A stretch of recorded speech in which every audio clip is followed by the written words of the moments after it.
बेगीनच्या बोमगळा बापा आमी तुका अर्घ येता परत एक दीस तुज्या पांय तळा बसूंक तुका आयकूंक तुका जाणा जावंक तुका अर्सूंक तुका नांव वाडोवंक तुजो मोग करूंक तुज्या पांय तळा आमकां हाण पावयले बापा त्या पासून आमी तुका अर्घ येता बरो दीस दिले कालचे राती बरे विशेव दिले पैना बटार राखून व्हेले सुरक्षीत आनी शाबेतायेन तुज्या पांय तळा हाण पावयले बापा त्या पासून आमी तुका अर्घ येता आवयच्या गर्भांतान आसपर्यंत आमकां सांबाळले राखले बरे भलायकी दिले शांती समाधान उल्हास दिले संतोष दिले त्या पासून आमी तुका अर्घ येता बापा तूं वर्तो देव महिमेवन देव पवित्र देव रायांचो राय धन्यांचो धनी सरपदेचा देव तूं जावन आसय तुजी पदवी राजोडकी महिमा ससनाच्या ससनाक बाळता तुजो विश्वासी मोग केदिकस सराना संपाना ते ससनाक बाळता तुजे उतरां केदिकस संपाना सराना ते ससनाच्या ससनाक ते बाळता देखून आमी तुका अर्घ येता बापा हो थोडो वेळ तुज्या पांय तळा बसून तुज्या मोगान आयकूंक केल्या आम्हा सर्वांचेर तुजे दयेचे दीश तूं लाय बापा हे उतार हांवें पवित्रपणान प्रेरण जाल्ले उतार हांवें परगट करूंक आनी आयकतल्यांनी तांचे जाणवायांनी तांचे अभिप्रायांनी बगर पवित्र म्हणजे सक्तेन बरोवन पवित्र म्हणजे जाणवायन बरोवन त्या उतरांक खालतेमान घालूंक ते उतर तांच्या काळजांनी बाळगून दवरूंक आनी ते उतर एक बी जावन किरलोन व्हड जावन फळ दिवचे तशें रूख जावंक आनी 30 वांटांनी 60 वांटांनी आनी 100 वांटांनी फळ दिवचे तसले देवाचे सेवक जावंक तूं आम्हा सर्वांक तूं फावो कर बापा खंयचेच व्यर्थ उतरांनी बगर मोलाची उतरां उलोवंक तूं म्हाका फावो कर आनी तुज्या नांवाक महिमा दिवंक तुज्या उतराक महिमा दिवंक तूं म्हाका फावो कर बापा हे सर मागणे हांव बेडयता तुज्या एकल्याच पुता जेजू क्रिस्ताच्या नांवान आमेन आमेन आमेन हांव सर्वेस्पोर बदलना देखून जाकोबाच्या घराण्यानो तुमचो नाश जावंक ना हांव सर्वेस्पोर बदलना देखून जाकोबाच्या भुरग्यानो तुमचो नाश जावंक ना म्हणटा देवाचे उतर एक सवाल हांव तुमकां विचारता देवाक आमची गरज आसा गी सर्वेस्पर देवाक आमची गरज आसा गी आमकां देवाची गरज आसा गी आसा वैमू देवाक आमची गरज ना पूण आमकां देवाची गरज आसा पूण जायते लोकांक हे कळीत ना हे सत कळीत ना पळय ह्या संवसारांत जायते अशे रेतीर मंदिरां आसात जायते कडेन आसात हांगा मात्र न्ही जायते कडेन देवाचे रेतीर मंदिर आसात देवाचे सेवक देवाची सेवा करना आसात हे कोणा खातीर करना आसात देवा खातीर करना आसात की देवाक मुखार धरून पब्लिसिटी करून सगळ्यान देवा वळखूंक जाय देवा थंय धांवन येवंक जाय म्हणून देवा खातीर हे आपणा खातीर तेणी करना आसात गी ना न्ही गी आमचे खातीर म्हणून एक देवाची एक दया ती जावन आसा आतां पुरो रेतीर मंदिर म्हणून हांव सांगिना थोडे कडेन जावंक पुरो वेपार धंदो जावन गेला पूण जायते अशे रेतीर मंदिर आसा केवल देवाक महिमा दिवचे खातीर आत्म्याचे बाचेवे खातीर जायत्यांनी ती सडवण जोडचे खातीर म्हणून जायते देवाचे सेवकांक देवान थंय तें उबें केलां सगळ्या संवसारार त्या भाशेक त्या लोकांक समजूनचे बरी थोड्यांक सगळ्या संवसाराक उबें केलां आनी थोड्या जाणां तांचेच कुशेन तांणी उबे जाल्ले आसात पूण ते गामालियेन सांगले बरी ते सट काळ ते सराना या वसना म्हण सांगयत आतां जेजो ह्या संवसाराक येयलो वैमू कित्या खातीर येयल्लो जायते कारणां आसात एक आमकां सडवण दिवचे खातीर येयलो मनशाचे पदकां बोगसोवचे खातीर येयलो बापा मदें आनी मनशा मदें एक वेगळे आसार जाल्ले ते परत सारके करचे खातीर येयल्लो देवा मदें आनी मनशा मदें एक मध्यस्थ जावन येयल्लो मात्र न्ही पवित्र पुस्तकांत पोरण्या सोल्यांत जेजू जायते प्रवादी आसात जायते भासणे आसात ते पुरा जारी करचे खातीर येयल्लो ते न्हय आसतना जेजू कित्या खातीर ह्या संवसाराक येयल्लो गे म्हळ्यार ते आमी अशें समजून घेयत आतां पळया ह्या संवसारांत जायते कडेन विघ्नां जातात अनवरां जातात भुंयकांप जाता नाल्यार सुनामी येता आवर येता वादळ येता ताका प्रकृती विकोपा म्हूण सांगतात कन्नडांत वैमू इंग्लिशांत नॅचरल कॅलॅमिटीज म्हूण सांगतात जायते कडेन जाता आमच्या देशांत जायते फावटी जाल्ले आसा आनी पावसांत हर एका वर्सा म्हणल्यार बरें जावनच आसता आनी असले संदर्भार लोक निराशी जातात कंगाल जातात देदेस्पोर जातात ग्रेस्त असले दुबळी जातात वाटेर येतात लाचार जातात थोडे अनाथ जातात विधवी जातात विदूर जातात आपणाचे म्हणल्याक होगडूंक घेतात तांची परिस्थिती तेन्ना कशी आसता तांणी कुशेन आसतात गी संतोशान आसतात गी अशें घडलाक तो लोक कंगाल जावन घेवन निराशी जावन घेवन देदेस्पर जावन घेवन कोण म्हणे एक म्हणे आमकां पावतात कोण म्हणे आमकां आदाराक येतात म्हण घेवन कोण म्हणे एकलो म्हणे आमच्या गरजाक पावता म्हण राखून रावतात वैमू त्याच प्रकार म्हण सांगीत जेजू ह्या संवसाराक येयल्लो एक देवाची कुमक जावन देवाचे कुमक जावन आमचे खातीर तो ह्या संवसाराक येयलो. आमी सक्कडी त्याच प्रकार निराशे जावन कंगाल जावन काही वाट कळीत नासतना आमी सलवून देदेस्पर जावन असले लोक जावन आसा. आनी तो लोक पळया आतां जावंक पुरो सगळ्या संवसाराक एकूच पटी जायना. थंय थंय थंय थंय जाता. आदल्या पटी केरळान जाले, मडिकेरेन जाले, आसामान जाले, आनी खंयच्या भायल्या गांवांत चीनान जाले, जपानान जाते आसता. थोडे कडेन जाता वैमू. आनी त्या काळार जावंक पुरो सरकार आमच्या देशाचो सरकार जावन या त्या देशाचो सरकार जावन वेगळी तांकां स्पंदन करता. मिलिटरीक धाडगी या हेलिकॉप्टर धाडगीनी तांकां कितें बिस्कीट घे, खावंक की, न्हेसोवंक की, पांघरूंक की, कितें ना कितें तांकां कितें म्हणजे तांच्या गरजाक पावता. तक्षण आतां खंयचो सरकार आसला रे एक बरें काम तांणी करतात कोणा म्हणजे अशें कश्टांत आसा म्हणटना तक्षण तांकां कितें म्हणजे कुमक धाड दिता वैमू. आनी त्या कुमक धाडल्या वेळार आतां चिंत्या आतां ते निराशे म्हणटना निराशेतर म्हणटना केवल दुबळे मात्र आसनात. गिरेस्ती आसतात वैमू, जाणटे आसतात, शिकपी आसतात, अडोळ्ळे अधिकारी आसतात. ताणें सांगूंक जाता की म्हाका तुजी गरज ना, म्हाका ही बिस्कीट नाका, म्हाका पिझ्झा जायची, म्हाका हे वस्तू नाका, म्हाका बरें सूटबूट जायची, म्हाका आनी बरें कम्फर्ट जायची, म्हाका टेंटान रावंक नाका, म्हाका व्हडले महालान रावंक जायची, हांव व्हडलो मनीस म्हणून सांगलेलें तुमी आयकला लागी. कोण सांगता ती तशें त्या वेळार कोण हंकार दाखयतात गी. दाखयल्यार कितें जाता? तुजे खातीर म्हजे खातीर हांव येवंक ना, तुजे खातीर येयला म्हण ताका स्वतात मागीर दुसऱ्यांक कोण म्हणजे वचून कुमक दितात वैमू. त्याच प्रकार ते जावन आसा भाव भयणीन. जायते लोक ह्या संवसारांत ह्याच प्रकार जेजो कोण म्हूण कळीत नासतना, देवाची वळख नासतना, जेजोची आमकां गरज ना म्हणून घेवन आज जीवन आसा.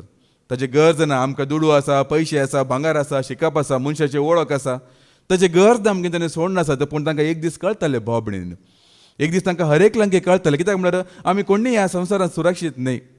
ह्या मनशा ह्या संवसारांत जियेलो खंयचोय मनीस सुरक्षीत न्हय. एक ना एक दीस त्या जाग्यार आमी उबे रावंक आसा घेना. एक आसा तुवें उजव्याक वचाची या दाव्याक वचाची. म्हाका सर्ग नाका, म्हाका तुजी गरज ना म्हळ्यार देवान दुसरें कांय ऑप्शन दवरना, मागीर यमकोंडाकच वचाची. हांगासर आमी सांगीत आमकां सर्ग नाका, यमकोंडी नाका, देवी नाका, देवसारी नाका म्हणून आमी सांगीत. पूण त्या दिसा उबे रावल्या वेळार तूं सर्गार वचना गी, तर तुका दुसरें ऑप्शन यमकोंडार. मागीर तूं प्रत्येक जी येता म्हळ्यार देव सोडिना. एक दीस लेख दिवंक आसतलें. देखून जेजून आमकां एक कुमक जावन जेजूक आमकां एक कुमक जावन धाडला.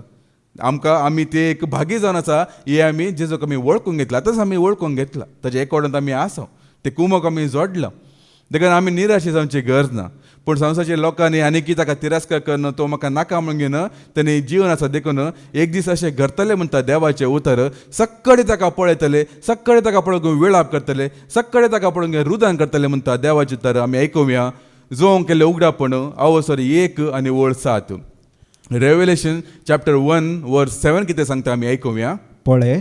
तो येता कुपां बराबर, पळय तो येता कुपा बराबर, हर एकलो ताका पळयतलो, हर एकलो ताका पळयतलो, ताका कश्टिलांचे दोळेय ताचेर पडतले, ताका कश्टिल्यांचे, ताका निंदा केल्ल्यांचे, अपमान केल्ल्यांचेर, ताका नाका म्हण तिरस्कार केल्ल्यांचे सगळ्यांचे दोळे ताचेर पडटले. संवसारांतल्यो सगळ्यो परजा ताचे खातीर वेळाप करतल्यो, संवसारांतलो सगळो परजा ताच्या पासून तो वेळाप करतलो. खंडीत जावन हें घडतलें. खंडीत जावन हें घडतलें. आमेन. आमेन. पळय सगळे सांगा आमेन. जोरान सांगा आमेन.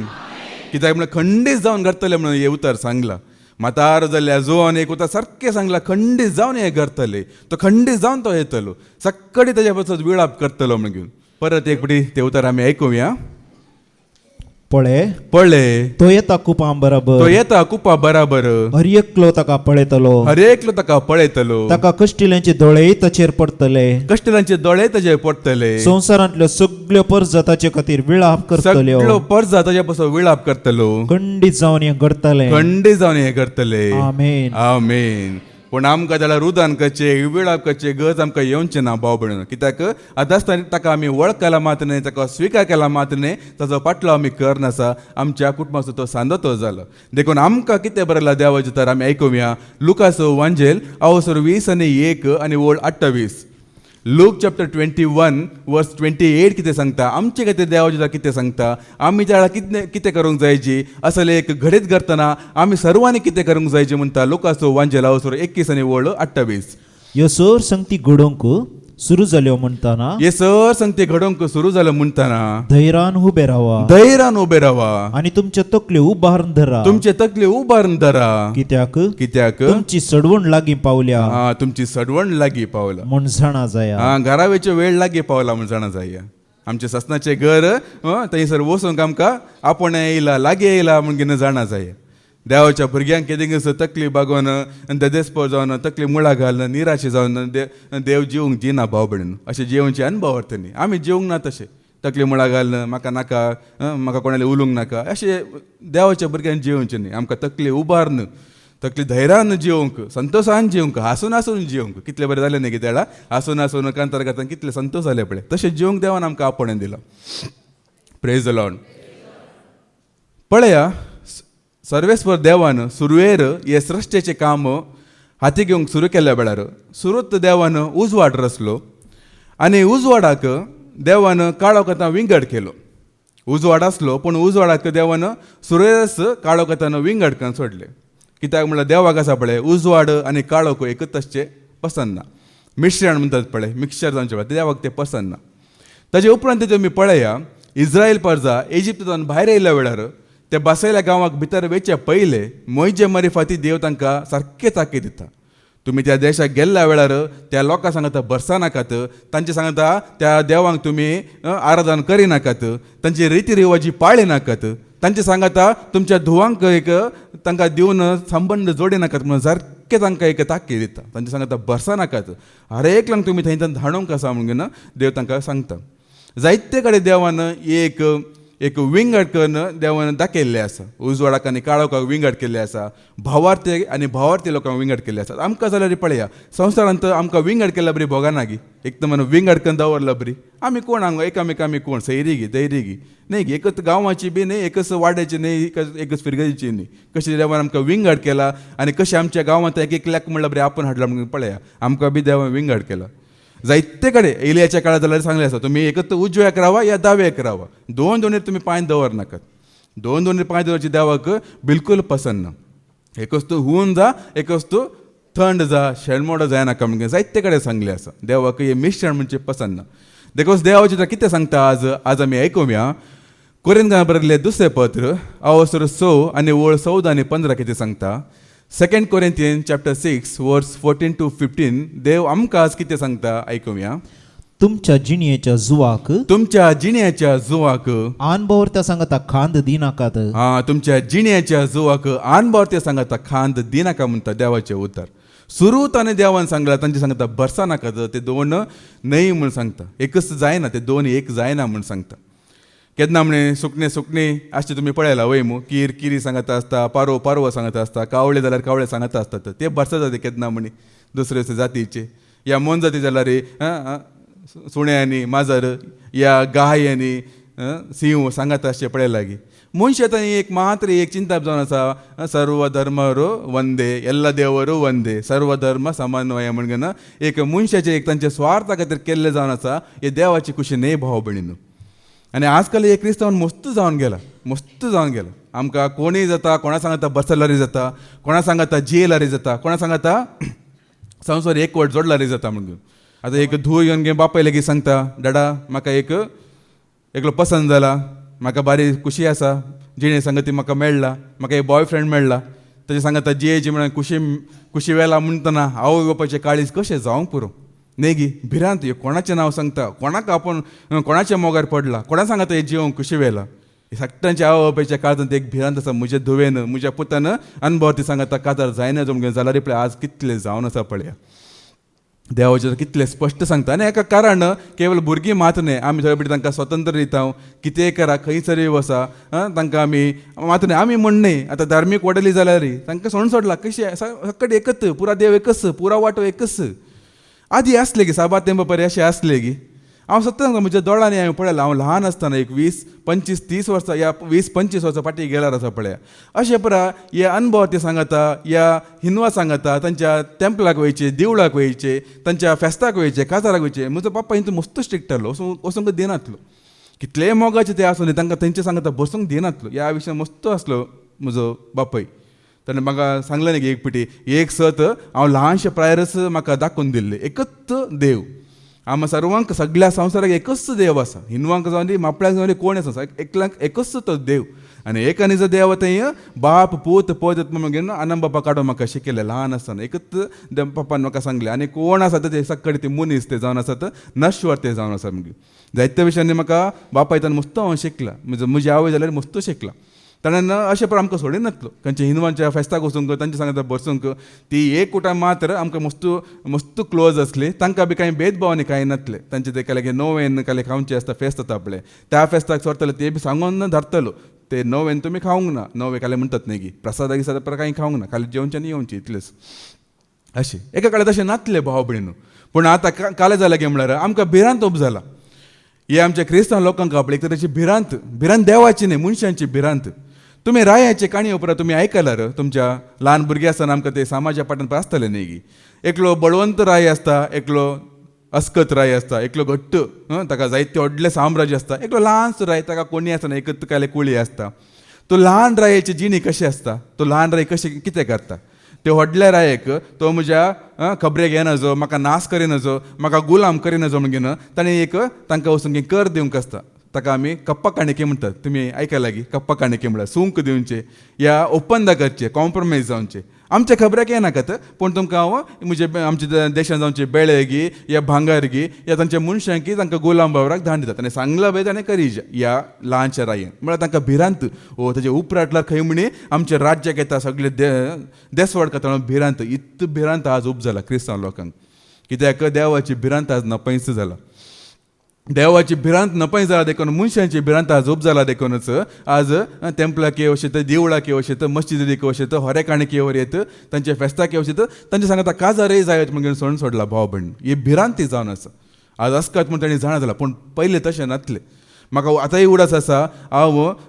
तिसरे गे चवथे क्लासींत हांव आसतना एक पटी कितें जालें गे म्हळ्यार त्या वेळार ते हिंदू मुस्लीम गलाबे मस्त जावचे केन्नाय पळयल्यार तांची मुश्कारा भारत बंद अशें पळय मस्त जाताले एक दीस इस्काला वेता वेतान आमकां खबर मेळ्ळें आज इस्काला बंद आज हिंदू गलाबे जाती आसा हिंदू मुस्लीम गलाबे जाती आसा तुमकां आज इस्काल ना म्हणून आमकां वाठारांत खबर दिला आमी भारी खुशी आमी भुरगीं न्ही गे आमकां रजा म्हळ्यार भारी खुशी न्ही आमकां कितें फोन गेला कोण मेळ्ळा रे जी येयला रे आमी भारी खुशीन गेले आज रजा मेळटा म्हणून गेले तरी इस्काला कोणीय येवना कोणी मास्टर नासले टिचर येवंक ना सिस्टर येवंक ना क्रिस्तांवचे इस्काल ते आमची एक लेच्चा म्हणले ती बी सिस्टर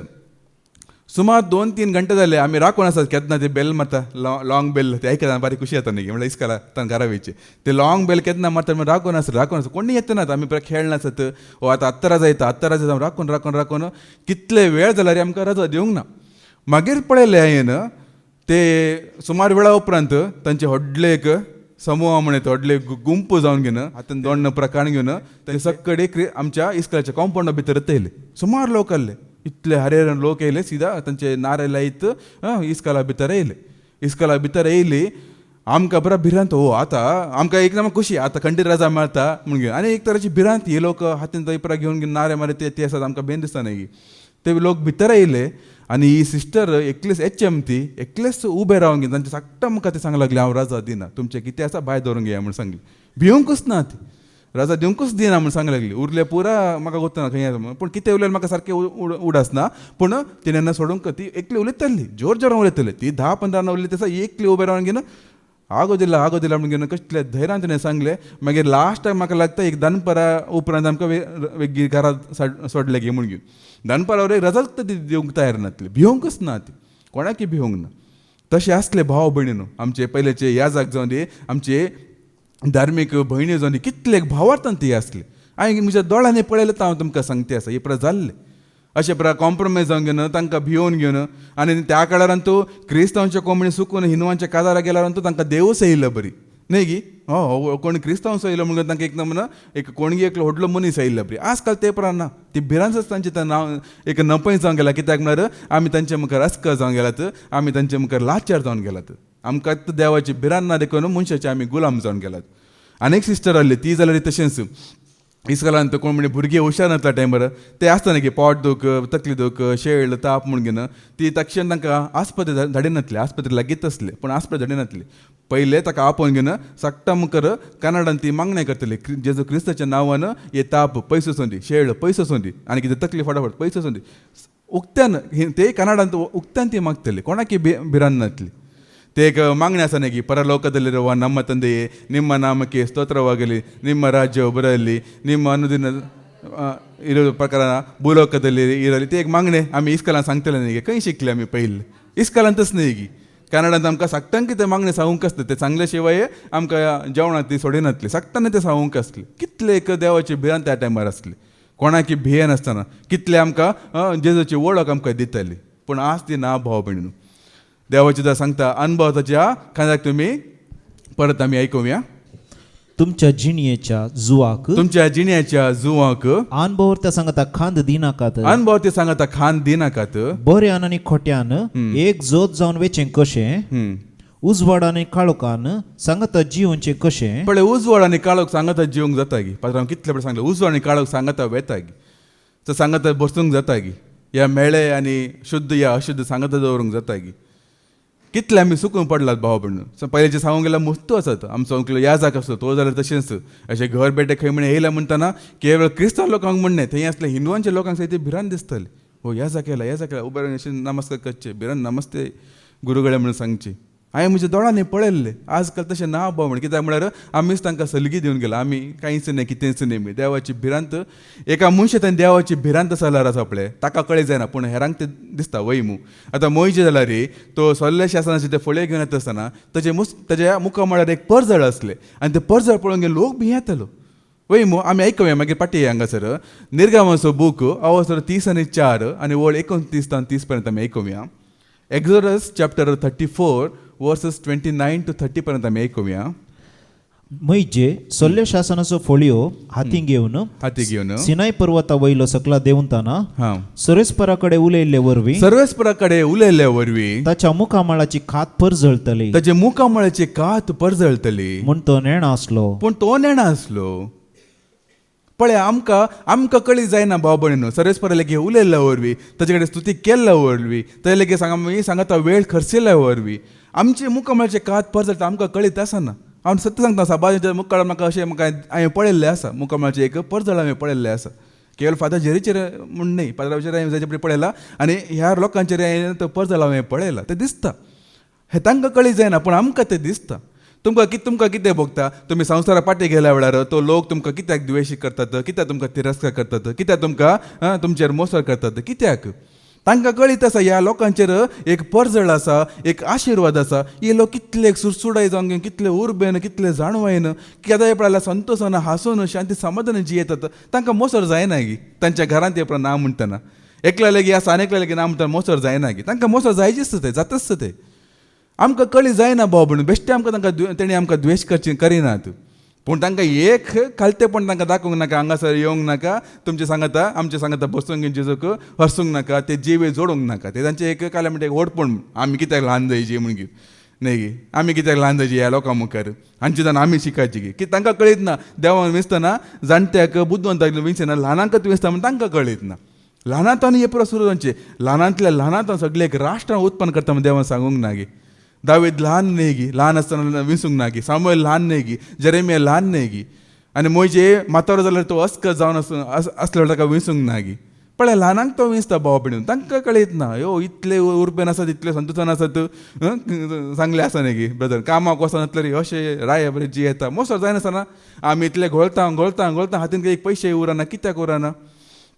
देवाची भिरांत गरजेची भाव भयणीनो. आनी असल्यांक पळयतना तांकां लोक पळोवन भियेता म्हणटा. मुखले वळ एक पिटी वास बाबा मुखारत. आरोनान आनी सकड इस्रायलितांनी मैजेच्या मुखामळाची खात परजळतली ते पळयलें आनी ताचे लागीं वचूंक तांकां भिरांत भिरांत दिसले तांकां. हांचे खबरे गेल्यार नाका. हे मागीर खबरे गेल्यार हे झुजानात हे शांत आसात पूण आनेकलो आसा झुजतालो. हांच्या पक्षान झुजतालो आनेकलो आसा म्हणून तांकां भिरांत आसा भाव भयणीनो. जायते तुमकां पळयला एक पळय दुस्मान तुमच्या खबरेक येयला म्हूण चिंता. कोण तुमचो दुस्मान तुमच्या खबरेक येयलाच म्हूण चिंता. एक पळय येयलो दोन पळय येयलो मागीर ताची खबरच ना. मागीर परत येवन दोस्तलो कोण म्हणे तुमकां आसा गी. परत तुमकां झुजानात. नवे दुस्मान येवंक पुरो पूण एकच दुस्मान परत झुजाना. कित्याक म्हळ्यार देवान ते सांगता एक केला डील केला तो आमकां कळीत ना. म्हज्या भुरग्याच्या खबरे गेला देवान ताका कालेगी केला आमकां कळीत ना. परत तो खबरे केना हांचे खबरेक नाका बा म्हणगे पयस रावता मागीर हांचे सायडार नाका बा म्हणगे आमकां कळी जायना भाव भयणीनो. पूण तो एक परजळ तो उजवाड आमचे थंय आसा. कोणा थंय आसा देवाची भिरांत कोणा थंय आसा पळय तांचे थंय मात्र. आज क्रिस्तांव लोकांक जायते लोक लेखिनात ते असं कारणा खातीर काही भिरांत ना. पयले एक ह्या जाका कितें म्हणून एक वायट उलयल्यार सयती कितें ताका वायट घडटलें तशें आसलें एका काळार. आतां पाटी वचून ती वळ पुरा आमी आयकुया. 6:14 to 15 पर्यंत आमी आयकुया. क्रिस्ताक आनी देवसराक परस्पर संबंध कितें क्रिस्ताक आनी देवसाराक परस्पर संबंध कितें विश्वासी जण पळया विश्वासी जण भावार्थी जण बेविश्वासां सांगता कित्यान सहभागीदार पळय जातले बेविश्वासी सांगता अनभावार्थी सांगता देवाचे ओळख नातले सांगता कित्यान सहभागीदार जातले म्हणून आमकां देवान विंगडच केला कित्याक त्या लोकां सांगता रावोन घेवन तांच्या सांगता बसून घेवन देवाची ओळख आमकां धरूंक जायना भाव भयण देवाक आमकां वळखूंक जायना जोआंक विंगड केले मागीर जेरेमियाक विंगड केले एजेकियेलाक सक्तांक विंगड केले देवान अब्राहमाक विंगड केले कित्याक त्या लोकां सांगता आमी बसल्या वेळार देवाची आमकां वळख जायना देवाचो तो ताळो आयकोंक आमकां मेळना देव आमकां कितें उलयता आमकां तें समजना कित्याक 100 जाणां आसात म्हूण चिंता आनी 100 जाणांय बरे एक बियर बॉटल काडून घेवन आनी कितें वायनाचे ग्लास सोऱ्याचे बॉटल काडून घेवन सिगरेट घेवन बरे डान्स करन आसात तांचे मुखार आमी बायबल उक्ते काडून घेवन आमी बायबल वाचता म्हळ्यार तांकां कितें म्हणी काले म्हणी बदलावण येता गी तांचे थंय काले म्हणी बदलांक कितें म्हणी फरक पडटा गी आमचे निंदा काडून घेवन आमकां भायर उडोवंक आसात आमच्या वरी तांकां कांय फरक पडना भाव भयण कित्याक तांचे सक्तांचें मन काळो कवरी दाट जावन गेला तांचे मुखार आमचो उजवाड खंयचे फरक पडना तांकां तांचे जावन इल्ले पयस आसचे तर तांचे मुखार शांत आसचे कितले की बरें नाजाल्यार ते दुकरा मुखार एक मोतया घालला बरी ही आमची खेळकळ जावन आमकां मागीर पाटी धरतात कांय फरक पडना देखूनच तांचे सांगाता बसल्यार आमकां कांय कळ्ळे जायना आमकां देवान आमकां विंगड केला देखून आमी परत तांचे सांगता बसूंचे न्हय तांचे सांगता आमी कसलेच एक संबंद दवरूंचे न्हय म्हूण सांगता आनी एखाद्या वेळा आमी संबंद दवरल्यार कितें जाता ते बी आमी आयकुया रायाचे पयले पुस्तक अवसर 11 आनी वळी 1 ते 3 पर्यंत आमी आयकुया फर्स्ट किंग चॅप्टर 11 वर्स 1 to 3 पर्यंत आमी आयकुया रायाचे पयले पुस्तक अवसर 11 आनी वळ 1 ते 3 पर्यंत आमी आयकुया सलमाव राय फारावेचे दुवेसो मात्र न्हय बगार जायत्या विदेशी स्त्रियांचो म्हणजे मोआबी आमोनी एदोमी सिदोनी आनी हित्ती स्त्रियांचो मोग करतलो तुमी तांचे मदें वेचे न्हय आनी तांणी तुमचे मदें येवचे न्हय कित्याक ती तुमची काळजां आपल्या देवाशी ओडटली अशें सरस्परान इस्रायलितांक ज्या राष्ट्रां विशीं सांगिल्लें त्या राष्ट्रांतल्यो स्त्रियो त्यो पूण सलमाव तांच्या मोगार पडलो सलमाव तांच्या मोगार पडलो म्हणून सांगता देवाचें उतर देवान तांकां जायते बरें ताकीद दिले तांचे सांगता बसोवचें न्हय म्हणून सांगला उपरांत ह्यो सलमा राय तांच्या मोगार पडलो म्हणून सांगला वय मोगार पडचें म्हळ्यार कितें स्त्रियांच्या मोगार पडचें म्हळ्यार एक उणेपण थंय आसलें पूण त्या उणेपणाक लागून घेवन कशें ताचे जिणे मागीर एक देसवाड जाता गी ना गे पळया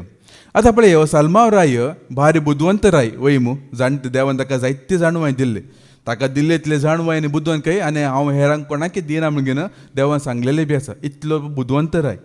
आतां एक बुदवंत एक जाणटो मनीस म्हणटाना तुमी समजूंक जायची त्या मनशा थंय देवाचो एक हात आसा एक मनशा थंय जाणवाय आसा जाल्यार त्या मनशाचेर देवाचो हात आसा म्हूण आमी समजूंक जायची कित्याक जाणवाय कोण आतां येता पाटी मागीर सिराकाचो बूक अवसर 1 आनी वळ 1 कितें सांगता ती जाणवाय कोण आतां येता आमी एक पिढी आयकूं मागीर हांगा पाटी येया सगळी जाणवाय देवातावन येता सगळी जाणवाय देवातावन येता ताका बी जाणवाय मागल्ली आनी जाणवाय मेळोवंक चड कारण कितें गे म्हणटात केवळ मागण्या वरवीं न्हय ताजो बापाय कोण दावीद राय वयमू सलमाव रायचो बापाय दावीद राय तो देवाक मानवालो देखून बापायच्या बरेपणा लागून घेवन सलमाव रायचेर आशिर्वाद पडले देवान ताका खुद दिसा तुका कितें जाय सांग म्हणून आनी ताणें जाणवाय विचारले आनी इतले जाणवायन तो भरलो पळय आतां इतले जाणवाय ताका मेळ्ळा बरें देणें मेळ्ळा पूण ती जाणवाय ते देणें आमी देवाच्या मानाक गळसे नासतना आमचेच वांटो धरतना आमचेच माना खातीर या आमचेच वाटेन आमी चलतना कितें जाता गे म्हणून ह्यो एक बरो दाखलो थंय जावन आसा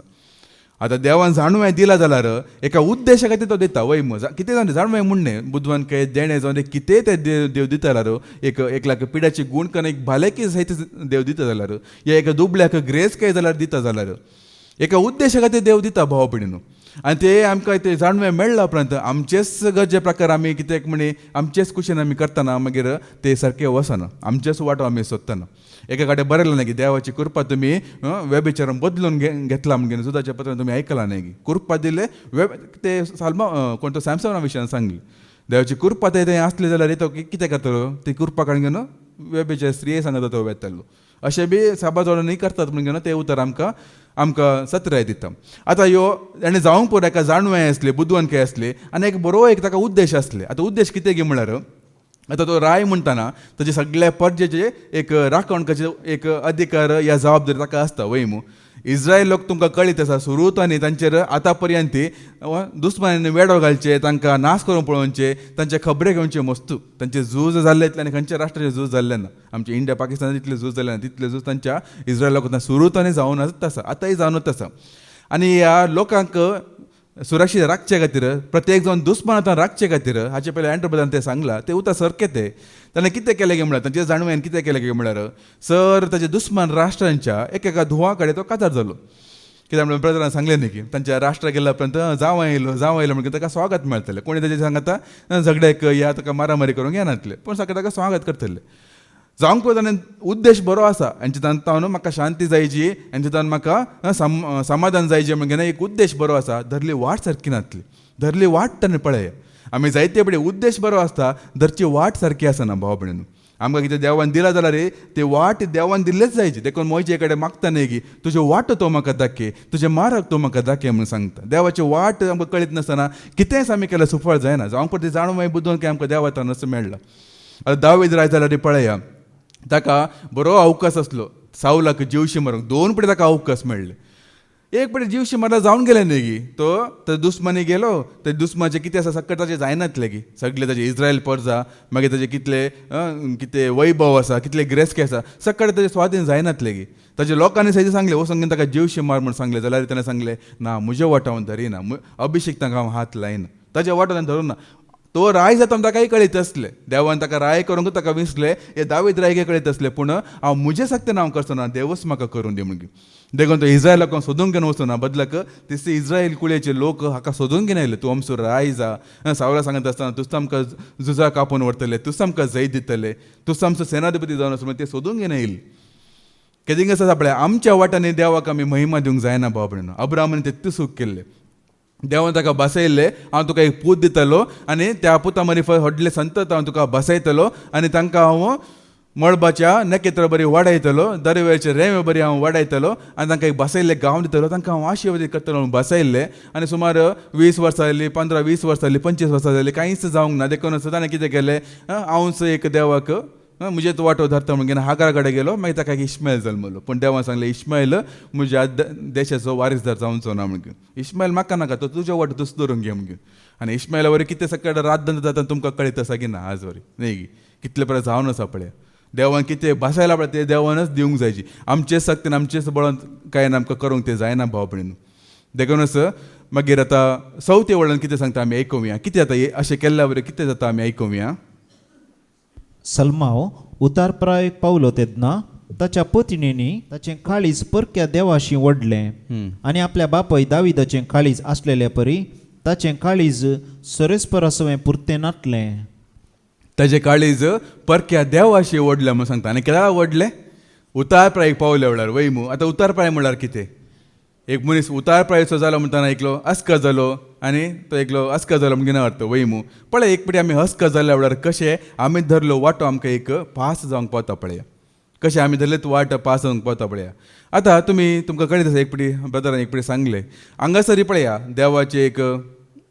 सुवार्ता प्रगट जावन आसा. जेजूक आमी प्रगट करन आसा, देवाक महिमा दिते आसा.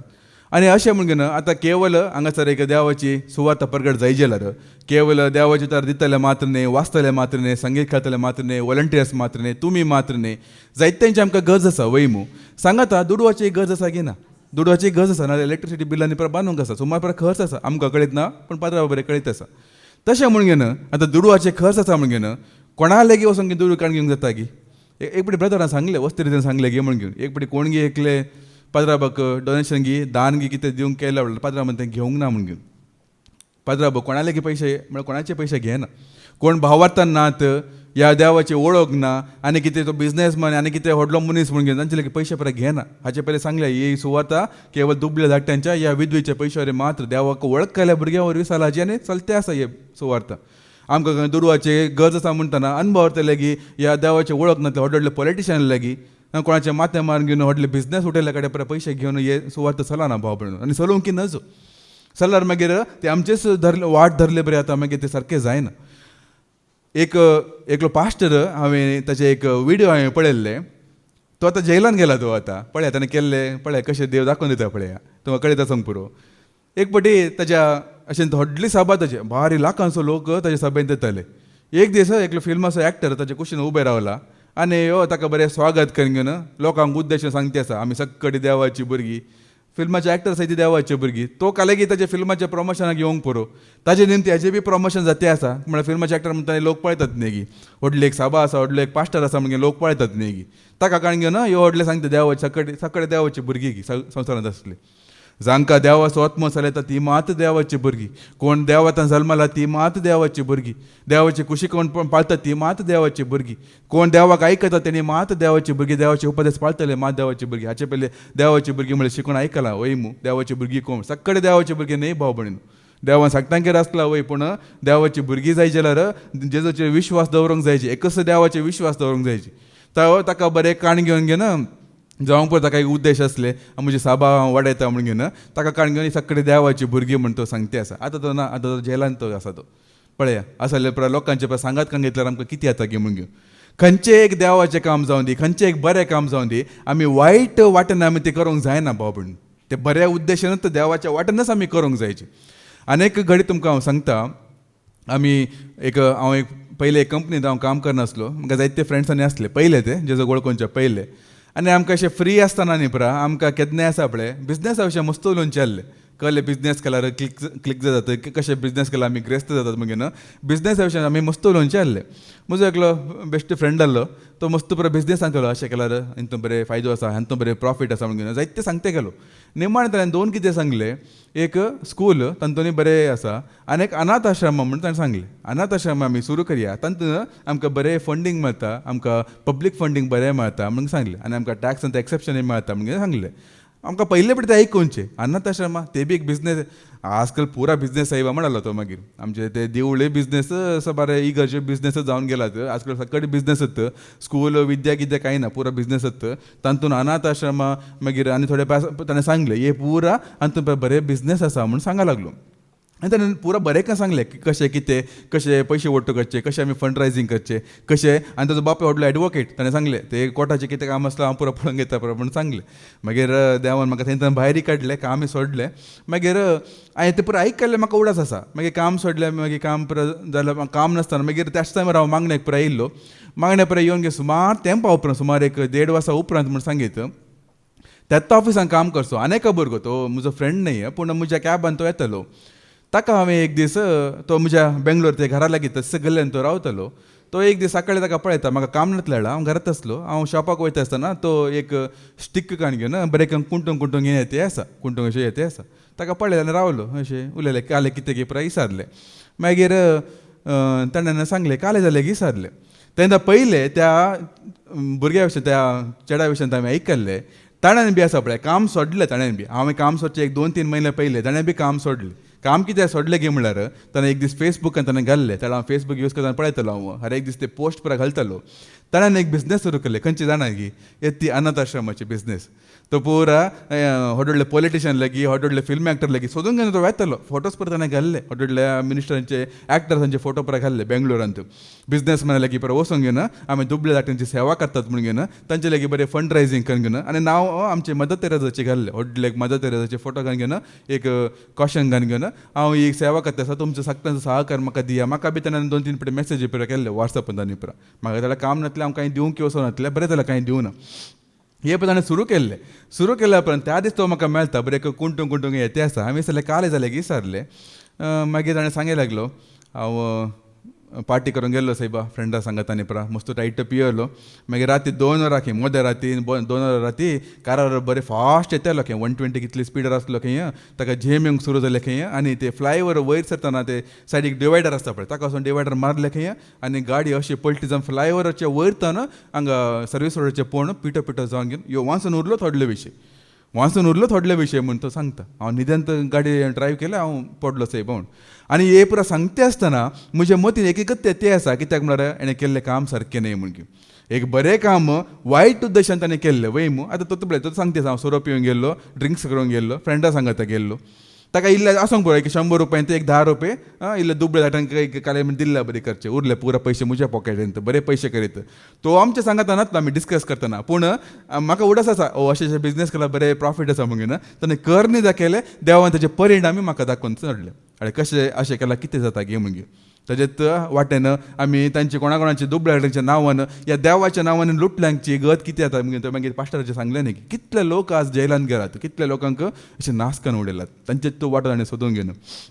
खंयचे की बायबल कोर्साक वयचे एक 4-5 देवाचे तर आयकुनचे आनी तांचेच एक सभा सुरू करचे आनी देवाच्या लोकांक थंय दशमांश दिया तुमचे हे दिया ते दिया म्हणजे कितले लोक अशे ग्रेस्त जावंक गेल्ले नात एकला की देव सोडिना भाव भयण तांचे तो वाटो सोदल्यांक देव मागीर सोडिना त्या दिसांनी म्हाका दाखोवन सांगले ताणें सांगतना आमकां पुरो उडासा केले कित्याक म्हणल्यार हांव देवाचे तर आयकून नासलो फादर जेरीचे देवाचे तर हांव आयकून नासलो लेकिन म्हाका पुरो पळयत दाखोवन दिले येणा धरली वाट सारकी नासली तिसरी वळ परत आमी आयकुया चवथी वळ परत एक पिढी आयकुया सल्माव उतारप्रायेक पावलो तेन्ना ताच्या पत्नींनी ताचें काळीज परक्या देवाशी ओडलें आनी आपल्या बापाय दाविदाचें काळीज आसलेल्या परी ताचें काळीज सरस्परासवें पुरतें नातलें पळय विदेशी स्त्रियां सांगता अनुभवती सांगता आमी मेते जाल्ल्या वेळार या देवाची वळख ना ते सांगता आमी मेते जाल्ल्या वेळार कशें ते आमकां आमचे काळीज देवातान पयस करतात विंगड करतात की नात गी पळय बेजार करिनाकात हांगासर जायते भाव भयणी अशे येतात जायते तरणाटे प्रत्येक जावन तरणाटे शिकचे इस्काल शिकचे या कॉलेज शिकचे जायते भाव भयणी हांगा येतात रजा आसतना येवनच आसात जायते तरणाटे भुरगीं बी येवन आसात आतां आमी चिंतचे त्या लोकां विशयांत त्या भुरग्यां विशयांत तांणी येतात वय आनी बरें मागणें करतात बरी सेवा बी करतात पुराय बरें आसा पूण तांचे जिणेची पाळा सोम्याचे रोंबून आसा गे म्हणल्यार एक सवाल म्हाका केन्नाय उब जाता आमचे जिणेची पाळा सोम्याचे रोंबून आसा जे भाव भयणीनो आमी कितेंय सेवा केल्या रे कितेंय आमी कितले शिकल्या रे कितलें आमी काम केलां रे आमचे जिणेची पाळा सोम्याचे रोंबूंक ना जाल्यार आपल्या आमकां कितें आमी सोदूंक घेनायलो आमचो फायदो सोदूंक घेवन आमी मागीर संवसाराक पाटी वतात आनी अशें जाल्ले बी आसात कितले लोक हांगा येयल्लो आसा तांचे गज जालो म्हणटा संवसाराक पाटी गेल्ले आसात आतां आपल्या देवाचें जर स्पश्ट ना गी हे संवसाराचे जाणवां हे देवा मुखार पिशेपण म्हणजे देवाचें स्पश्ट ना गी देवान तें उतर बदलेलां गी आज काळ बदलेलो आज शिकप नासतना तुमकां जिवंक जायना म्हणजे देवान इल्ले रियायती दिला गे ना तुमी शिकया म्हणजे रियायती दिलात गी इतले व्हडलेले शिकलेले सयती तांचे शिकप खंयचे उपकारा पडा म्हणून घेवन शिकप सांडून घेवन देवाची सेवा केल्ली आसा जेजो पाटलाव केल्ले आसा दाखल्याक सांग पावलो ना गी जेच्या वळखीच्या अत्युत्तम फायद्याक सरी केल्यार हे म्हणजे कितेंच न्ही कांयच न्ही पुरा कोयर कसरो म्हणून ताणें सांगूंक ना गी अशें केल्या वेळ न्ही आतां शिकपाचे हांव विरोध करचे म्हणून सांगिना या ताचे विरोध हांव उलयना पूण ते तुमची खुशी पूण हांवें तुमकां वाटो दाखोवचे कित्याक सत्र तुमचें म्हजें काम इतलें शिकला उपरांत निमाणें वेचे खंयसर संवसाराक वेचे व्हड व्हडल्या कंपनीन काम करचें न्ही गी आतां संवसार कोणाच्या पदवे खाला आसात संवसाराचे लोक कोणाच्या पदवे खाला आसात तांचेच आमी गुलाम जाल्यार बरी जायनात गी इतले शिकूंक घेनी व्हड व्हडले कंपनी काम सोदूंक घेवन घेनी मागीर हांगासर येवन बरेंपण जोडचें मागीर भायर वचून घेवन कोणाचे आमी गुलाम जाता ते देवाच्या मना खातीर आतां जावंक पुरो तांच्या मतीन कितें आसा पुरो हांव आतां बरें शिकता बरें म्हाका काम मेळ्ळा उपरांत म्हजो पयलो सांबाळकाण घेवन हांव देवाच्या सुवाताच्या कामाक दिता मागीर हर एका म्हयन्यांत हांव 10 ते 1 वांटो दिता कोण दुबळी धाकटे आयल्यार तांकां हांव सेवा करता तांकां हांव पयशे दिता या आनी कोण पिडे भाव भयणी आसल्यार तांकां हांव कितें कुमक दिता तांचो उद्देश बरो आसा पूण वाटो उद्देश तांचोय बरो आसा हांव पुरो बरेंच करता पूण धरलो वाटो खंयचो संवसार हे वाटच न्ही गी संवसाराचें शिकप पिशेपण सांगला उपरांत तेच वाटेन आमी वेता आनी की चड आनी चड आमी शिकूंक आमी वेता आनी इतलें शिकल्या उपरांत आनी शिकपा विशीं तुमकां कळीत आसा न्ही की तांकां सांगलां मनीस मांकडा जावनूच जल्मला म्हूण सांगतात आनी संवसार देवान रचलो न्ही काले की व्हडलेक बिग स्पोटा जाल्ले खंय काले की म्हणटा ताका व्हडले थियरी काले की थियरी आसा बिग बँग थियरी जाले म्हूण व्हडले स्पोटा जाले तांचो संवसार उपजलो म्हणून ते सांगतात सो इस्का शिकपान येता आमकां शिकयतात भाव भयणो तांकां निमाणें देवातान पयसच व्हरता देवा लागीं ते हाडिना ते शिकप हे संवसारी कामां जावन संवसारी जाणवे जावन आतां हांगासर तुमी पळया आतां मिडियांत आमचे बाय आसा शारांबाई आसा म्हजे पतीन आसात निजाकी तांणी मस्त शिकलात बायांनी बरें शिकला म्हजे पतीन म्हजे प्रसड डबल डिग्री ताणें केला MSW केला आनी ताजे 2 जाणां बाबा आसात व्हडले भाव ताणें बी MSW केला एकलो बेंगलोरांत HR जावन आसा आनी एकलो भायल्या गांवांत HR जावन काम करना आसा ताणें मोन केलें जाल्यार ताणें बरें काम आसता घेवन ताणें वश येतलें बेंगलोरांत ती बरें काम आहलें ताका काम सयती ताका मेळ्ळें सुरूच ताका काम मेळ्ळें बरो पागी आसलें आनी म्हजे प्रा सर ताका सांबाळ मेळटले आसूंक की पुरो बरें शिकला बरें काम आसा म्हण घेवन पूण हे पुरा खंयचें नाका म्हण घेवन इल्लें हांवें ताका इल्लें बंदोबस्त केलें नाका ते नाका म्हण हांवें इल्लें ताका धन धरलें आसा पूण निमाणें ताणें हांगा देवाच्या कामाक म्हण हांगासर येयलें जावंक पुरो ल्हानशें काम ल्हानशी सेवा सांबाळी ल्हान आसूंक पुरो पूण केन्ना म्हणे देवान तांकां सांडलें सोडलें हांवें पळोवंक ना भाव भयणीनो हांगा देवाच्या कामान कोण सेवा करना आसत पळय कोण ते आसूं दी मिडियान जावन दी या खंयचें काम तो कर सांबाळाक आसूं दी या कित्याक आसूं दी देवान तांकां सांडलेलें सोडलेलें हांवें पळोवंक ना तांच्या देवाचो आशिर्वादूच म्हाका पळोवंक मेळत ते आसा कितें उणें केलां भयणीक तुमी पळया ह्या सेवेंत असल्यान कोणाक कितें उणें केल्लें आसा की आतां ताजे खालत्यापणान वरवीं म्हजेर एक देवाचे आशिर्वाद म्हणून हांवें सांगितलें ताजे खालत्यापण नाजाल्यार ताका बरें काम सोदूंक ताणें वशें येत आसलें ना तें वचूंक ना म्हजे केन्ना बरें कामां ताणें आशे येत आसलें कितलो ताणें त्याग केलो देखूनच आज पळया ताजे वरवीं म्हजेर मात्र न्ही ताज्या भुरग्यांचेर मात्र न्ही आमच्या घराचेर आशिर्वाद आसा ताका मुखार जल्माच्या भुरग्याचेर आशिर्वाद आसतलो कितले आशिर्वादान देवान भरला पळय देवाच्या सेवेंत असल्या हर एकल्याक देवान आशिर्वाद केला कित्याक म्हळ्यार हांगासर सेवा ताणें करता जाल्यार ताणें कोणाची सेवा करनासात मनशाची सेवा करनासात की संवसारी मनशाची सेवा करनासात ती न्ही गी परत देवाचे तर आयकूनचे वाचचे एडिटींग काले कितें करता जाल्यार पुरा जेजोक संबंध जाल्ले ताणें करनासात वय मू ते सॉंग जाले एडिटींग कितेंय ताणें करता जाल्यार देवाचे तर अपलोड करचे पुरा देवाचेंच काम न्ही गी आनी कितलें शांती समाधान आसा कितलें माया मोग आसा कितलें एकवट आसा कितलें एक सोडजोड आसा निजाकी सांगता व्हड व्हडल्या कंपनीन हांवें काम केलां हे खंयचें तुमकां पळोवंक मेळना हे स्ट्रेस कितें हे पॉलिटिक्स कितें कोण फाटल्यान सुरी घालता कोण तुजे सांगा तिच्या म्हणून वायट सांगून तुका सकला घालूंक पळयता हे पुरो हांवें अनुभव केल्लेच भाव भयणीन ह्या वरवीं आमकां कांय समाधान आमकां मेळना कितले दुडू बरें आसूं पुरो करोड लाखांनी दुडू मेळोंक पुरो बेंगलोर मेळचे हायेस्ट सॅलरी खंयसर आनी दुसरे कडेन मेळना इतले दुडू आसून कितें कांय समाधान ना शांती म्हण ना म्हणल्यार कितें फायदो भाव भयणीन देखूनच आमी कितले शिकल्यार या पळय आमी सांगचे एक सत्र मात्र आमी संवसाराकच भायर पाटी वयची न्ही भाव भयणीन तशें गेला मागीर देवास एक शिराप देंवन येता बदलाक हांवें थोडे फुडें अशी चिंची आसा न्ही आतां हांवें एक फावटी म्हजी मम्मी कावन्सिलिंगाक गेल्या टायमार पात्रांव पयलें विचारलें खंय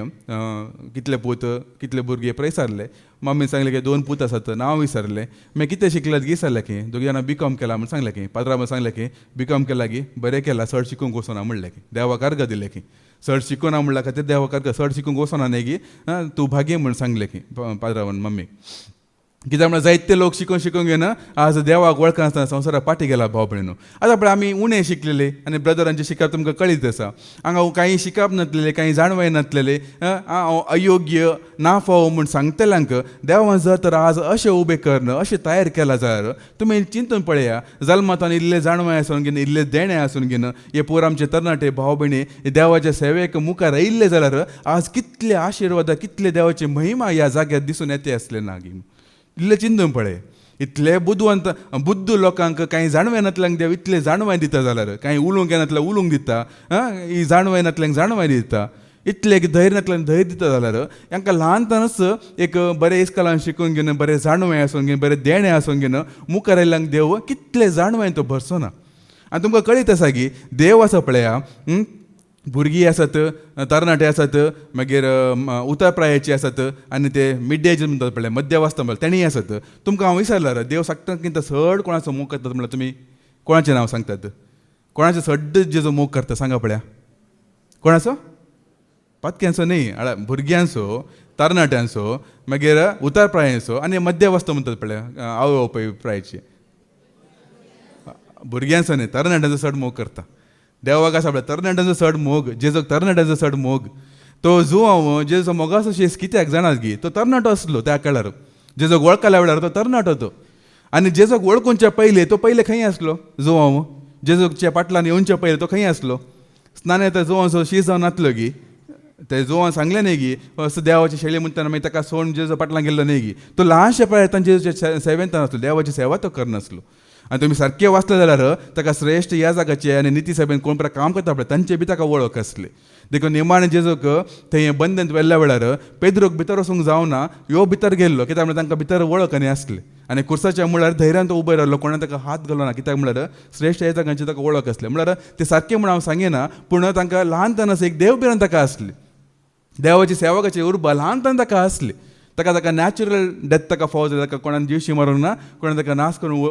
वचोंक ना ल्हानशे प्राय अर्थान तो एक देवाचे सेवेंत आसलो आनी जेजो ताका जो व्हरतो मोग करतलो हांव निजाकी सांगता हांगा तरणाटे कोण आसा पळय तांकां सक्टांकी आपल्या सक्टां परस देव तांचो मोग करता. कित्याक जाणात की तांकां इतले बोड आसा, इतले सकत आसा, इतलो अवकाश आसा की तांणी संवसारांत कितले मजा मान घेवन कितले इश्टा करून घेवन तांच्या कुशे प्रकार ताणें जीवन वशेत जाल्यारय तो संवसार परत त्याग करून घेवन ते तरणाटपणाचे ओडण्यो परस हांडून घेवन ते संवसाराचे इश्टा खातीर परत सोडून घेवन हांगा येवन बसतात पळया, देखून देव तांकां वर्तो मोग करता. त्या तरणाचो वर्तो देव मोग करता न्ही की. आनी ताणें कितें म्हणे खुशी वर्त जाला देवाच्या कामांत तांचे कितलो आशिर्वाद या कितले देणे देव तांकां भरता की ना गे पळया. कित्याक म्हाताऱ्या प्रायाचे हांगा येवन घेवन कोणी सेवा करता कित्याक म्हळ्यार तांकां तसो वाटो नात न्ही, रिटायरमेंट न्ही की. साबाजांची चिंता तशेंच भाव भयणीनो, तुमी ना म्हणून की साबाजान म्हाका काम ना म्हणून हांगा येतले कितले लोक नात.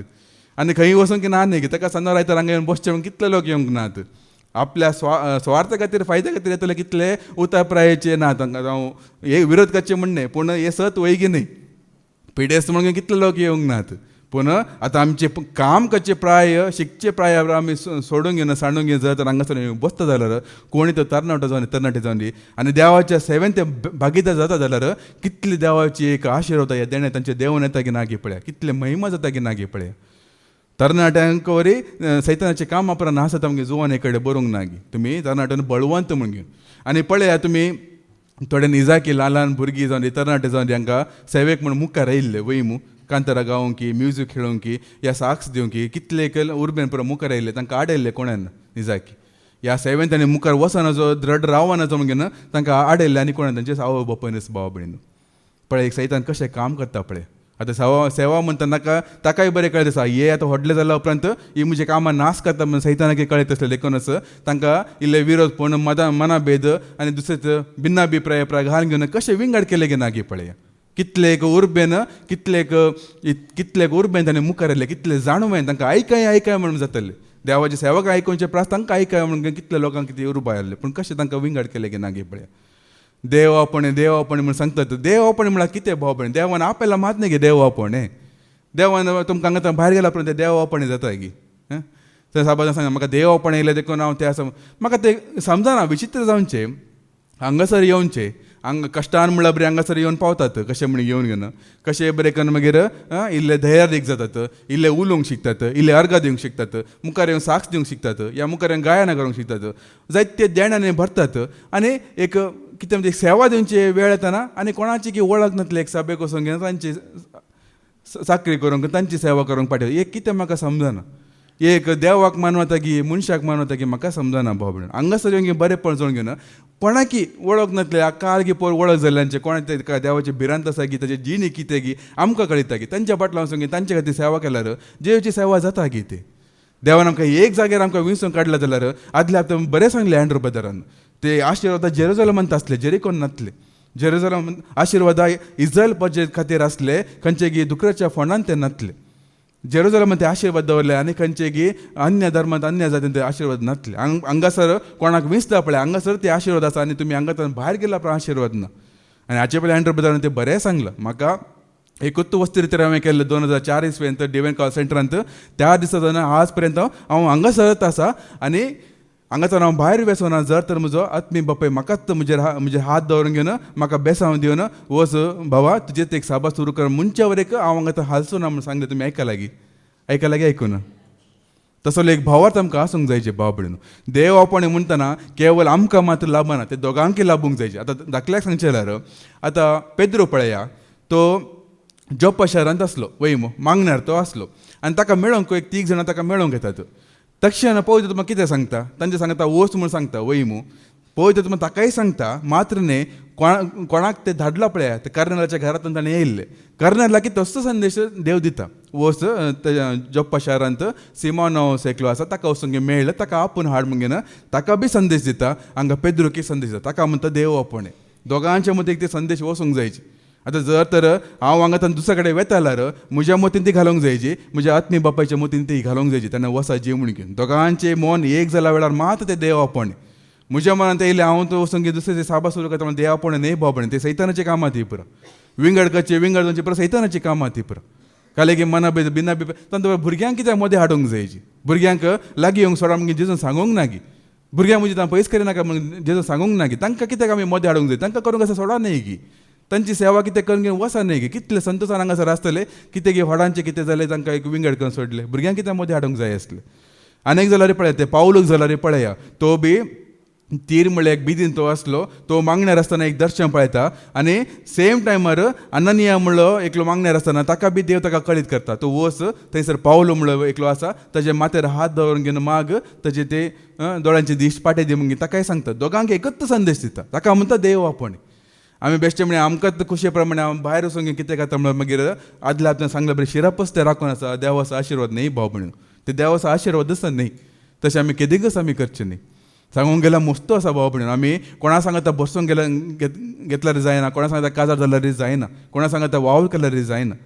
आतां सांगूंक गेल्लो कितें गे म्हळ्यार अनुभव तेज्या जुवांक खान दिनाकात म्हूण सांगलें वयमू तशेंच बी आमी भावार्थी लोकां सांगता आसतना बी भावार्थी लोकां सांगतच आमी आसूंक जायची देवाक वळखल्या लोकां सांगतच आमी आसूंक जायची कोणा सांगता आमी गेल्यार मागीर देवाचो आशिर्वाद न्ही शिरापच आमकां राखून आसा देखून परत एक बडी ती ओळ आमी आयकुया ती ओळ चवथी ओळ सल्माव उतारप्रायक पावलो तेन्ना ताच्या पत्नींनी ताचें काळीज परक्या देवाशी ओडलें आनी आपल्या बापाय दाविदाचें काळीज आसलेले परी ताचें काळीज सुरेस्परासवें पुरतें नातलें तेजे काळीज परके देवांतान पयस केलें म्हूण सांगता आतां हे शिकचे भुरग्यांक जावंक पुरो तांकां एक भिरांत सांगूंक पुरो आमकां बरें काम नातल्यार बरें सांबाळ नातल्यार आमची जिणी कशें वेचे आमच्या पांयाचेर आमी कशें उबे रावचे म्हणून जर तर आतां जाल्यार सांगलें न्ही की देवाचेर कोण म्हणे विश्वास दवरलो कोणाक म्हणे देवान सांडलेले तुमी पळयला गी देवाचेर कोण विश्वास दवरून आसा देवाचेर पातून तो आसा देवान ताका उपाशी गेल्ले या वाटेर गेल्ले तुमी पळयले आसा गी देवाची उतरच कितें सांगता आमी आयकुया सिराक असो बूक अवसर 2 आनी 10 कितें सांगता सिराक चॅप्टर 2 वर्स 10 कितें सांगता आमी आयकुया देवाची उतर कितें सांगता पळया आदल्या पिळग्यांचेर नदर घाला आदल्या पिळग्यांचेर नदर घाला आनी पळया सुरेस्पराचेर विश्वास दवरलेलो सर्वेस्पराचेर विश्वास दवरलेलो कोण तरी निराशी जाला तिरासाणेन ताका भियोन चलतल्याक ताणें केदना तरी सांडला ताका उलो मारतल्याक ताणें केदना तरी सोडला कशें मार्क आसा केदना म्हणे सोडला गी कितें म्हणे घडलें आसा गी सांगता सांडलें आसा गी काम सोडून घेवन येयल्ले आसा तांकां सांडलें आसा गी ह्या धर्मांतल्यान भायर येयल्ले आसा तांकां देवान सांडलें आसा गी सोडलें आसा गी अब्राहम इसाक जाकोबाक तुमी पळया ते इज्रायल परजाक तुमी पळया ताणें इतले विद्रोही जावन आसले जाल्यार ताणें कामाक वचनातले इस्कॉला वचनातले शिकनातले तांकां काही रानवट म्हणजे ती काही मेळनातले जाल्यार तांकां सर्गांतल्यान मन्ना ताणें खावूंक ना गी तांकां मासा जेवण जाय म्हणटना करे म्हण जेवण लवे दिवन घेवन तांकां देवान सांबाळूंक ना गी बऱ्यांतलें बरें उदक दिवन तांकां राखूंक ना गी बऱ्यांतलो बरें बसयला गांव दिवंक ना गी एलिशाक पळया ताणें ताचे नांगार सोडले ते जोतांक ताणें जिवशे मंगीन ताका ताणें सोड सोडले खावन सोडले मागीर एलियाच्या पाटलान तो गेलो तो ताका कितें उणेपण जालें गी बदलाक ते प्रवादाच्या पंगडांत एक प्रवादी आसता तो मरण पावल्या वेळार ताजे विधवी जाल्ली पती येवन घेवन ह्या एलिशाक मेळटा म्हज्या घोवान मस्तू कितें रीण केल्लें आतां ते रीणकारी येवन घेवन आमकां दोस्तत म्हूण सांगतना तांचे रीण काबार करूंक यो कुमो करता एलिशा काही काम नासलेलो काही हे नासलेलो तांचे रीण यो फारीक करता तुजे कडेन कितें आसा पळया तांतून वचून तेल घाल म्हूण सांगता आनी इतलें तेल मारता की वचून पुरा रीण काबार जायशें तो करता देवान वेसल्यान देव केदी साडीना सोडिना भाव भयणीनो आतां पावलून जाल्यार एक जाग्यार सांगलें आसा देवाची सेवा करतना जेवाची सेवा करतना जायते फावटी हांव उपाशी पडला जायते फावटी हांव अशें जाला कंगाल जाला म्हूण सांगला रे त्या पुरान ती आपूण दादोशी म्हणटा देवाची तर आमी आयकुया 2 कोरिंथियन चॅप्टर 12 वर्स 10 कितें सांगता कोरिंथांक बरयल्लें दुसरें पत्र अवसर 12 आनी 10 कितें सांगता आमी आयकुया पळया हे सर कश्टांत आपूण दादोशी जाला म्हूण सांगता पळया 2 कोरिंथियन चॅप्टर 12 वर्स 10 तर क्रिस्ता पसोत म्हज्या अस्कतकायांनी बेपरवानी कष्ट आनवरांनी दगदण्यांनी आनी आटे विट्यांनी हांव दादोशी जाला पळय हांव दादोशी जाला म्हूण सांगता आनी कितें जायची कश्टांत एकलो मनीस दादोशी आसलो उपरांत आनी कितें जावंक आसा उपाशी आसल्यार हांव दादोशी हांव दर्यांत आसल्यार दादोशी म्हाका हांव बंदेंत आसल्यार दादोशी म्हाका मार दितना बी हांव दादोशी म्हणल्या उपरांत कित्याक म्हळ्यार देवाची कृपा थंय काम करता आसली स्वाम्याची कृपा थंय आसले देखून ताका हे कांयच फरक पडना बदलाक तांतून परतो दादोशी जाला म्हूण सांगता देव कोणाकच सांडेना भाव भयणीनो जर तर आमी ताची सेवा करूंक या ताच्या मनाक कितें आमी त्याग करूंक कुशी वरता जाल्यार 100 वंटांनी प्रतिफळ दिता म्हणटा ताणें भासूंक ना तो केदां सोडिना खंडीत केदां जाल्लें ना भाव भयणीनो देखूनच देवपण आमी भायर वयचे न्ही ह्या अनुभव सांगता हे तांकां मानूनचे बरें आमी जिवन आमी कितें जोडला पळय तें आमी होगडोवचें न्ही हाचे पयलीं हांवें ते साक्षींत हांवें सांगलें न्ही की म्हजे साक्षींत म्हणजे रेस्पिराचें कितें जाल्लें म्हणून आतां पळया ते जॉयलिना विशीं सांगचें जाल्यार ते पळय म्हाका ते मेळ्ळा वेळार निजा की म्हाका म्हजेच म्हणल्यार काम नासलें म्हाका हांव बेकार आसलो जाला म्हजे निजा की जेजो वळख काडल्या उपरांत 3 पटी म्हजें काम गेलां 3 पटी 1-2 पटी न्ही 3 पटी काम गेलां आनी हांव तुमकां सांगता 3 पटी काम गेल्या वेळार 3 पटी देवान म्हाका ताजें अद्भुत हांवें पळयलां 3 पटी काम नासल्या वेळार चड आसर जाल्लें म्हज्या जिणेंत हांवें पळयलां पयल्या पटी काम गेल्या टायमार दुसऱ्या टायमार काम गेल्या टायमार जाल्यार आपलें देवाची अद्भुत अविस्मित हांवें पळयलां कित्याक म्हळ्यार देव म्हाका दाखोवन दिती आसा म्हज्या कामा वरी चलना म्हजे सांबाळा वरी दीस वचना म्हणून दाखोवन दिती आसा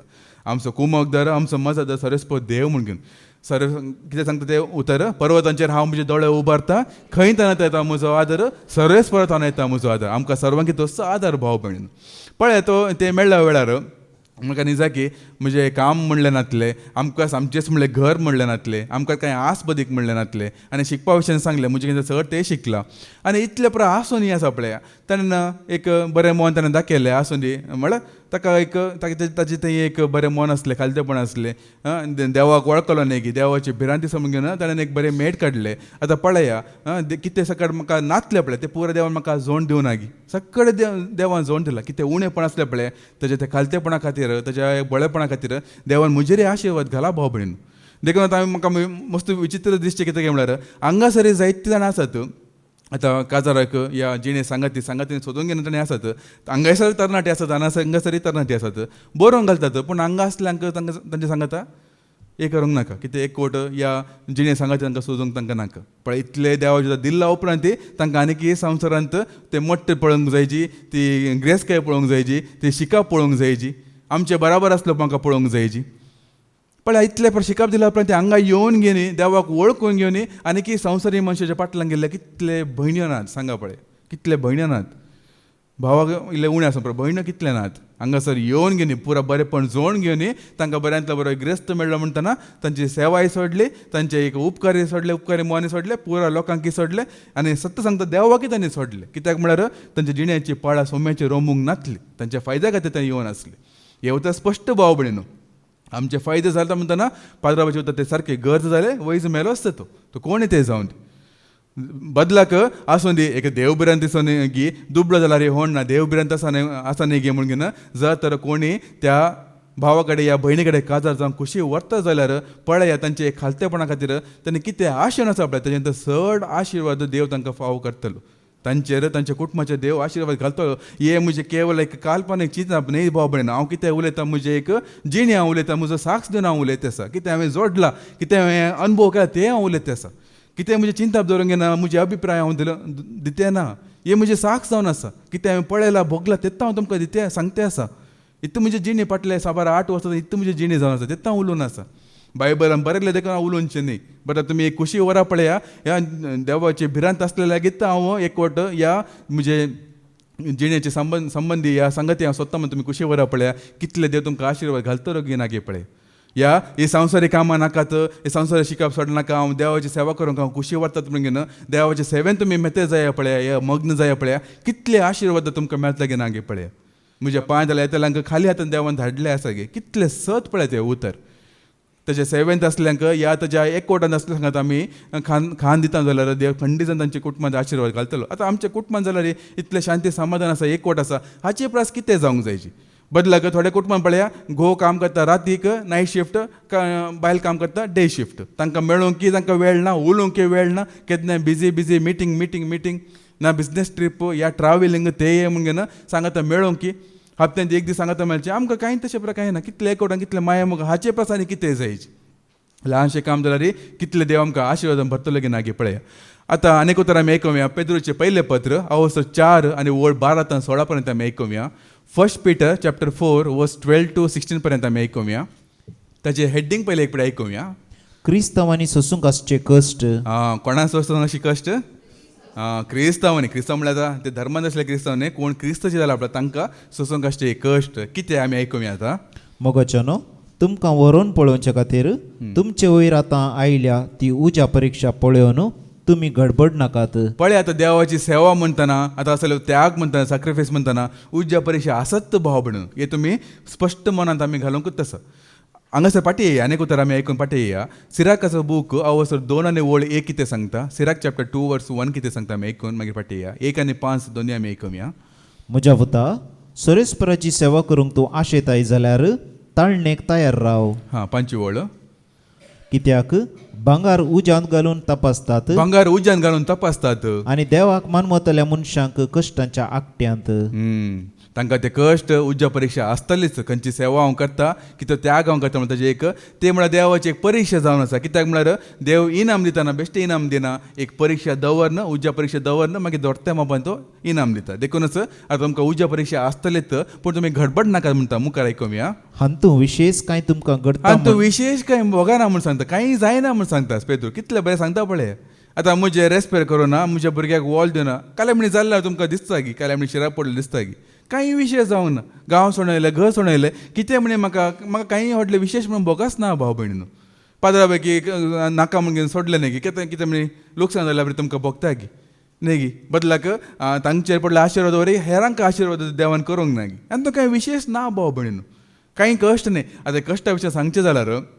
एक व्हिडिओ हांवें पळयल्ले तातूंत तो भाव बरें सांगता आतां एक कश्ट म्हळ्यार पावस आसला बरें खंय पावस आतां पयल्या पटे पावस येतना कोणाकी कळीत आसना तांचे लागीं सत्री आसना रेनकोट आसनात पूण पावस पयल्या पटे येतना अचानक येता वैमूत आनी मागीर पावसान तांणी भिजतात पूण जायते लोक आसात तांणी पावसाक भिजना जो म्हणून घेना खंय गी शॉपाल्या गी खंयचे गी फ्लायओवराच्या मुळागी वचून घेना आसरो घेतात पावसान भिजना जो म्हणून घेना पूण थोडे अशें जातात एक पटे म्हाका एक पटे अनुभव जाल्ले आसा हांव स्कूटी काडून घेवन ऑफिसाक वेते आसलो हांगा ही स्कूटी पयलीं बेंगलोर आसली त्याला सिग्नला मदें घाता हांव आसा मुखार रेड सिग्नल आसा फाटल्यान पुरो गाडयो आसा एकूच फावटी पावस येयलो सत्री ना रेनकोटी ना कांय ना आतां काले करचें काले हेल्मेट एक आसा फुल्ल भिजलो मागीर घरा वेचेर आतां एक पटे भिजलो न्ही आनी काले करूंक जाता घरा गेलो उपरांत पळयता मातशें मांडो एक सोडून पुरो भिजला तशें एक पटी आतां पावसान भिजच्या वरेक मात्र आमकां ते पावसाचे भिरांत वयमू पावसान भिजला उपरांत ते पावस आमकां एक बारीक संतोश जाता की जायना बरें थंड जाता बरें पावसान नाल्ला बरें जाता बरें गायन करून घेवन गितां गावन घेवन बरें एक संतोश जोडला बरें जायना की कश्ट म्हळ्यार तशेंच की हे प्रॉब्लम्स म्हळ्यार तशेंच की ते कश्टान पडच्या वरेक मात्र आमकां नाका नाका नाका म्हणून बगता पूण एक कश्टान पडला उपरांत तसो आमकां संतोश जाता की ते जिणीत दुसरी ती जिणीत न्ही ते जिणीत आमकां एक बरें संतोष बरें आमकां करता की त्या भावान ते एका विडियोन सांगले बरें उतर ते सारकें उतर आनी एक कश्ट म्हणटना आपले ते केवळ कश्ट न्ही भाव म्हणून देवाची शिक्षाय न्ही ती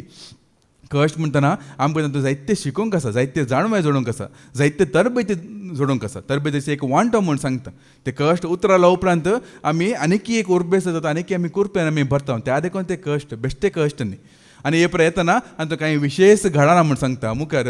क्रिस्ताच्या कश्टांनी तुमी वांटेली जाल्यार देखून तुमी उल्हास पावस जाय तुमी उल्हास पावचे कित्याक क्रिस्ता खातीर तुमी हे सोंसून आसा देखून उल्हास पावचे म्हूण सांगता ताची महिमा प्रत्यक्ष जावचे वेळी तुमी आनीकी चड संतोष भोगून ददोशी जातल्यात पण क्रिस्ता खातीर आमी कश्ट आसला म्हूण घेना जेजू आमकां मेळ्ळ्या वेळार आमी ताका पळोवंक आमी दोशी जातात म्हूण सांगता क्रिस्ताच्या नांवा पासत तुमकां कोणी अपमान करतीत जाल्यार तुमी सुभागी म्हूण लेखा तुमी कोण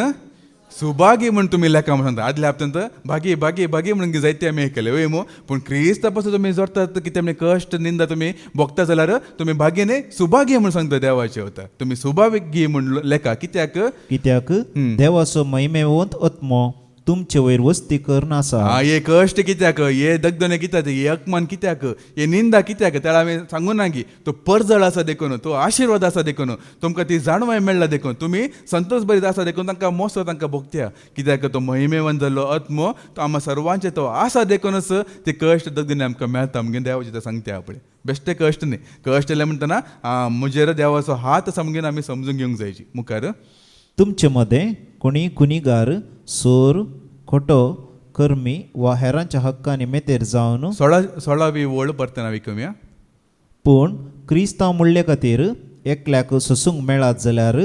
ताणें लजनाये बगार हे नांव आपणाक आसा देखून ताणें देवाक अर्घां दिवंक जाय देवाक अर्घ दिवंक जाय ह्या नांवा खातीर हांव स्वस्त देखून अर्घ दिवंक जाय म्हणून पूण पळया आमी अनुभव ते सांगात तांच्या जोवांक आमी खाण दितना या अन्य जाती सांगता या काळोखा सांगता आमी भरसतना आमी कितें जाता आमी आयकुया निमाणें एक उतर आमी आयकुया सिराकाचो बूक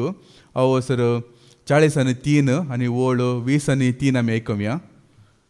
सिराकाचो बूक अवसो 40:7 आनी वळ 20:3 आमी आयकमे. कालचे दिसा तुमी आयकले पाद्रामान सांगले जायते देवाक मानवलांची नांवां सांगले वय सिराकाच्या बुकांत इसाक जावन दी, जाकोब जावन दी, अब्राम जावन दी, मोइजे जावन दी, एलिया, एलिशा, दावीद म्हणून जायत्यांची नांवां तुमी आयकले कालच्या शिकवणांत वय तांतून एक नांव आसा पळया तो कोण घेवन आमी आयकुया. सिराक चॅप्टर 47 वर्स 23 आयकुया. हेडिंग रेहोबोहाम. रेहोबोम ह्यो कोण आमी आयकुया. सल्माव आपल्या पुर्वजा समय विशव घेतलो आणि आपणा फाटल्यान आपल्या पुतां पैकी एकल्याक ताणें सोडलो. वस्तू तो लोकां मदलो भोव व्हड मूर्ख. कोण तो मूर्ख म्हणून सांगला पळय, भोव व्हड मूर्ख खंय मुखार. आणि भूत नटलेलो रेहोबोहाम. रेहोबोम ताणें आपल्या धोरणा वरवीं लोकांन उपरटाशें केलें. उपरटाशें केलें आनी हाचे काळार इस्रायल प्रजा 2 भाग जाले. कित्याक ह्यो कोण आमी आयकुया. 1 किंग चॅप्टर 14 वर्स 21 आमी आयकुया. 1 किंग चॅप्टर 14 वर्स 21. सल्मावचो पूत रेहोबोहाम जुदांत राय जावन आसलो. तो राय जाताना ताची प्राय 41 वर्सां. आपणाक मान दिवचे खातीर सुरेस्परान इस्रायलाच्या सर कुळयां मदले विंचलेल्या जेरुजलेम शहरांत रेहोबोहाम 17 वर्सां राजवटकी चलयली. ताचें नांव ताच्या आवयचें नांव नामा. ताच्या आवयचें नांव नामा आनी ती एक आमोनगार न्हय. ती इस्रायल कुळ्याची न्हय, ती एक विदेशी स्त्री जावन आसले. ताच्या मारिफा जल्मलो रेहोबोम एक मूर्ख एक राय जावंक पावता. देखून आमी तांचे सांगता सरळांत आमी वेता जाल्यार आमकां मुखार जल्मोवचे बी आमकां मूर्ख जाले या आमीच मूर्ख जातले. देखून अनुभव ती सांगता ह्या काळोका सांगता आमी मेते जावचे नाका. देवाच्या एक कोटांत जेजूक वळखले सांगता रावूंक आनी तांचे सांगता रावूंक देवाची सेवा करूंक आनी तो एक कोट ससनाक आमी बाळगून दवरूंक आमी कुशेवर या बापाचे पुताचे आनी पवित्र नवी आमीन.